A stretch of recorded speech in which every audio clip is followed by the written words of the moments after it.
शामी साहब 85 के जो गैर जमाती इंतखाब आपने वोट डाला था उसमें, तो सर इसमें जो उसमें उस वक्त जो बैलेट पेपर्स थे तो वो तो कंफ्यूजिंग नहीं थे उस वक्त भी, जो अब पीटीआई के लिए कहा जा रहा है कि होने जा रहे हैं या हो सकते हैं? उसमें क्या कंफ्यूजन होना है? नहीं, उसमें भी है ना कि जब आपकी जमात ही नहीं है कोई उसमें, देखिए इसमें अब ये एक जमात ही नहीं है। हर हलके के बैलेट पेपर अलग छपते हैं। बिल्कुल, ऐसा तो नहीं है ना कि आपने एक ही बैलेट पेपर छपवा दी।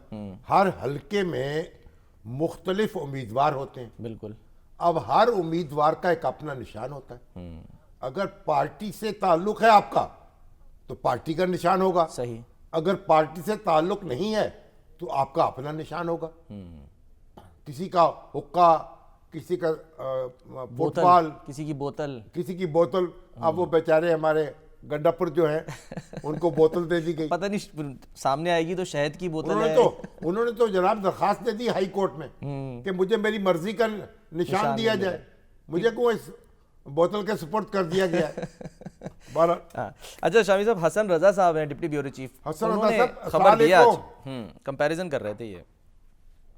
हसन जी सर, अस्सलाम वालेकुम। अभी मैं सुन रहा था कि आपने कंपैरिजन किया है कि एएनपी के साथ और पीटीआई के साथ मुख्तलिफ सलूक क्यों हुआ है, पीटीआई को जुर्माना करके फारिग क्यों नहीं कर दिया गया? शामी साहब, ये बहुत अहम सवाल है। देखिए कि पाकिस्तान तहरीक इंसाफ ने अपने लास्ट इंटर पार्टी इलेक्शन जब 2017 में करवाए थे, वो 13 जून 2017 थे। उसके बाद 4 साल का टेन्योर था, 13 जून 2021 को खत्म होने थे। ठीक। और यहाँ पर उनको जो आर्टिकल 5 था, क्लास 5 थी, उसके मुताबिक जो है उनके इंतखाबात डायरेक्शन भी 2021 में होने थे। जी। हाँ। लेकिन उसके बाद सॉफ्ट रिमाइंडर दिया गया इलेक्शन कमीशन ने 24 मई 2021 को, और फिर शोकाज दिया 27 जुलाई 2021 को। इन्होंने कहा कि हमें 1 साल की मजीद एक्सटेंशन दी जाए, इनको एक्सटेंशन मिल गई। 13 जून 2022 को इलेक्शन करवाने थे। उसके बाद 3 दफा इलेक्शन कमीशन ऑफ पाकिस्तान ने 7 मार्च 2022, 16 अप्रैल 2022 और 21 मई 2022 को रिमाइंडर दिए, इन्होंने इलेक्शन नहीं करवाए। और जब तमाम तर के कोशिशों के बावजूद इन्होंने जो 10 जून 2022 को इंतखाबात करवाए, इसमें इनके अपने आइन की खिलाफ वर्जी की गई और उस पर मामला फिर अदालत में गया, फिर इनको दोबारा डायरेक्शन दी। तमाम तर इलेक्शन कमीशन ने सुनने के बाद इनका ये मामला प्रोसेस चलता रहा, लेकिन इनको बहुत ज्यादा दफा जो है वो मौके मिले कि आप इलेक्शन करवाए, और इन्होंने अगर इलेक्शन करवाए तो अपने ही आइन की खिलाफ वर्जी की फिर कालादम हो गया। अब अगर इसके मुवाजना किया जाए अवामी नेशनल पार्टी का, तो यहाँ पर 2019 में इलेक्शन हुए थे, इनका भी 4 साल था, और इनको जो है अभी तो ये इस 2023 में इलेक्शन होने थे 2 मई 2023 को। तो यानी उसके और पीटीआई का मुकाबला तो अगर देखा जाए, इनका मुवाजना किया जाए, इसलिए उन्होंने पहले 4 माह का वक्त मांगा, फिर उन्होंने 1 साल की एक्सटेंशन मांगी, उनको दी गई। तो उसमें उन्होंने उनको जुर्माना आयद करके उनको जो है वो पार्टी का जो है वो सिंबल दिया। इसके मुतवाजन अगर देखा जाए तो पीटीआई को कई मौके दिए गए, कई सहूलियात दी गई कि आप इलेक्शन करवाएं उनके आइन के मुताबिक।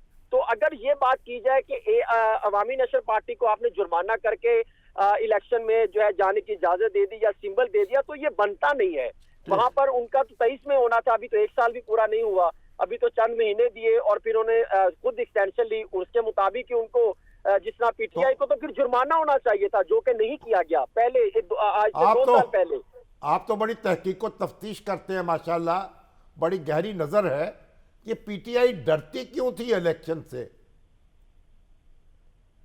शामी साहब, उनको जो है अंदाजा था, मुझे लगता है कि इनके तमाम प्लान जो है वो नाकाम हुए, क्योंकि उनका ख्याल ये था कि जिस तरह दीगर पार्टी इलेक्शन करवाती हैं, हम भी अगर ऐसे ही इलेक्शन करवाएंगे तो कोई हमारे खिलाफ नहीं जाएगा।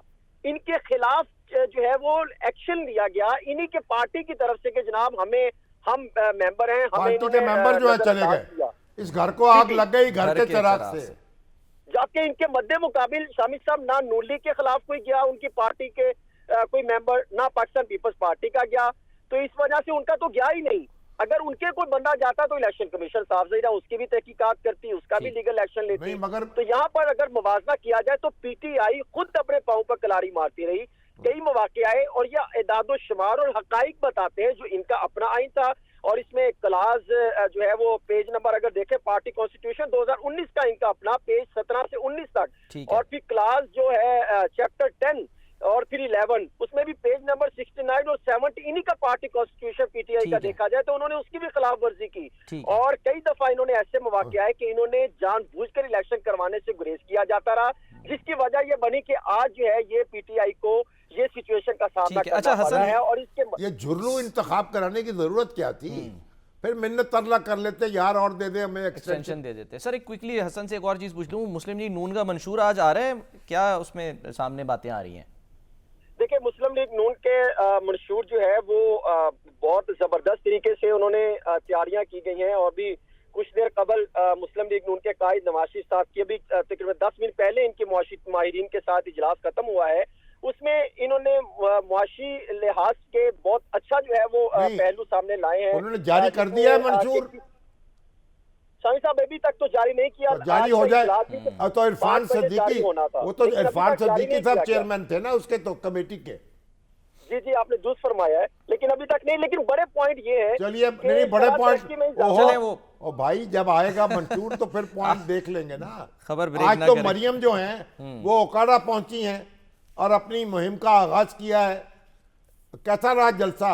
आपने दूर से देखा होगा आपने। बहुत जलसा कामयाब रहा और इतनी सर्दी के बावजूद भरपूर जलसा था, और आज से उन्होंने आगाज किया है। कल मरियम नवाज शरीफ साहिबा अपने सूबाई हल्का पीपी 159 का भी दौरा कर रही है 12 बजे लाहौर में। रोजाना की बुनियाद पर मुस्लिम लीग नून अब एक्शन में दिखाई देगी, एक्टिव हो गई है कि फील्ड में नजर आएंगे। नवाज शरीफ साहब भी जलसों से खिताब करेंगे, शहबाज शरीफ साहब भी, हमजा शहबाज साहब भी निकलेंगे, और मरियम नवाज शरीफ आज गई तो पत्तोकी में बड़ा भरपूर तरीके से उनका इस्तकबाल किया गया। जो माजी में हमने देखा कि शायद इतनी पोजीशन नहीं थी, भरपूर तरीके से अवाम निकली। ठीक है हसन, बहुत बहुत शुक्रिया, बहुत बहुत शुक्रिया आपका हमारे साथ मौजूद